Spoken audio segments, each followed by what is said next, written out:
how it all began, how anything begins. It's hard to figure out how to explain something sometimes to people, but you have to put a bunch of pieces together and hopefully tell some type of story or some type of connection between everything.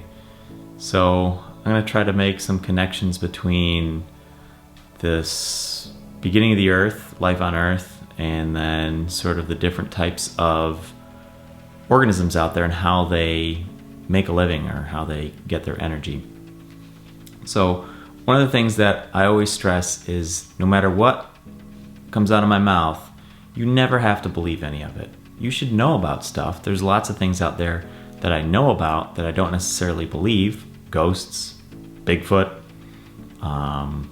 evil spirits, things like that. I don't believe in them, but I do know what they are. And I think it's important to know about things that you may not necessarily believe in and have reasons why you might not believe in them. So what we're looking at today is just how it all began. And I like to start with a video clip, and I'll link it down in the bottom of a YouTube clip, where it just shows the primordial soup.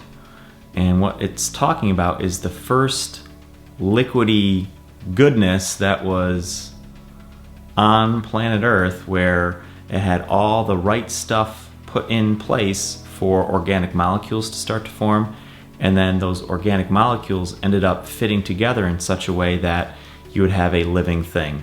Scientists have been trying to create life out of non-living things in this soup.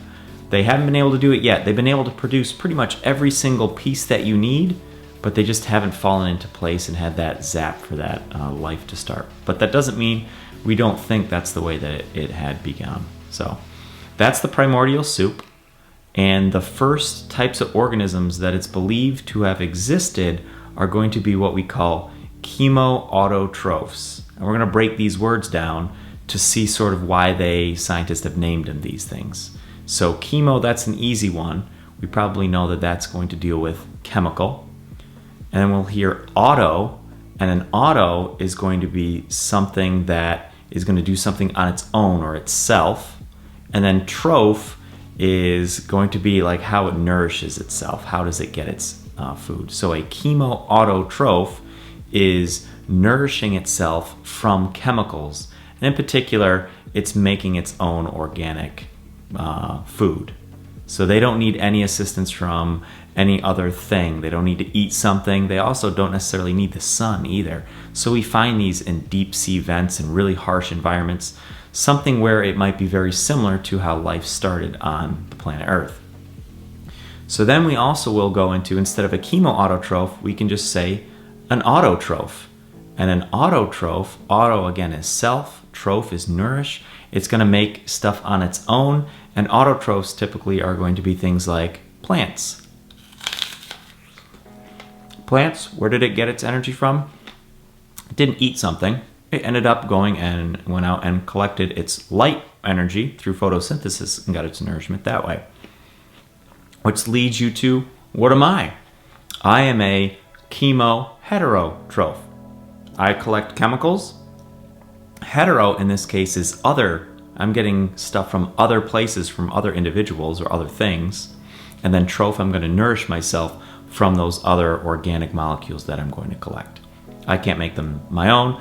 I consider myself a stealer of stuff. So those are the three types and sort of words that we end up discussing in class.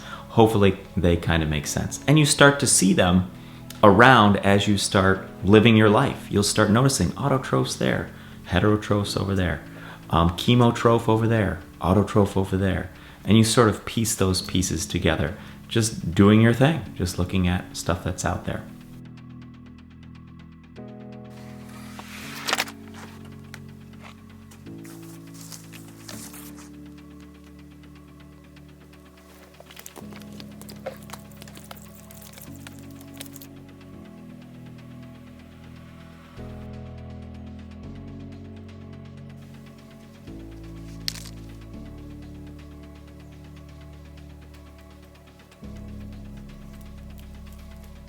So those are the different types of trophs, And then we start to look at the chemotrophs or heterotrophs a little bit more in depth. And in this case, we're going to look at 3 of them. And we're going to look at carnivores, we're going to look at herbivores, and we're going to look at omnivores. Those are the 3. Carne is going to be flesh, and then to vor is kind of like devour, take in. So you take in flesh if you're a carnivore. If you're an herbivore, herbivore means basically just like green plants or something like that, and you're going to be eating green plants. And then last is omnivore, and an omni just means everything or all. So you're going to be all, devouring of everything. So if you eat just plants, you can consider yourself an herbivore. If you're just eating meat, which it's really hard to do as a human, you would be considered a carnivore, but what most of us are going to be the omnivore. And now the way that I introduce this topic is through fast food. And I just print out I post a very slim menu from, say, McDonald's or Burger King, something like that. And this, you have to just pick 3 things. I want you to pick a main meal, I want you to pick a side, and I want you to pick a drink. And then we'll take a look at what parts of that meal, and in particular we'll look at fats and sugars because that's what we've discussed already. How much of it does it fit your daily recommended allowance? And after you are done picking that stuff, looking at the things that you bought, are you a carnivore, are you an herbivore, are you an omnivore? Typically not a carnivore because you're not just buying the meat patty and eating that. What kind of crazy person does that? But you might be an omnivore if you're getting a burger with the patty and the bun and the onion or whatever that might be on there. Or maybe you're a vegetarian, which would be the herbivore. You're just getting salads, you're just getting French fries, you're just getting, say, a Coke or something like that. So we end up looking at those 3 different pieces through fast food. And what I like to do at the end is give the kids an opportunity to be a little bit creative. And I say, all right, we've got that menu, but I want you to make your own special super meal. And it might be combining something from Taco Bell and something from Burger King to make like the Whopperito or something like that. Or maybe getting, a fillet of fish and a chicken sandwich and making it, stacking them together, making kind of like, I guess it's really not flying. A chicken doesn't truly fly, but like a flying fish. And what I'll do is for the most creative one, I'll buy those 2 items, bring them in, and either try to construct it or give them to the student so they can, eat those 2 items. It's just a little fun thing to mix up the class day. So that is looking at the couple different types of trophs and a couple different types of special diets of certain types of trophs that are out there. I hope that made sense. I hope that wasn't too long-winded.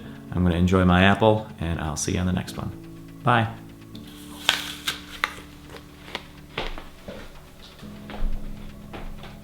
It's a good apple.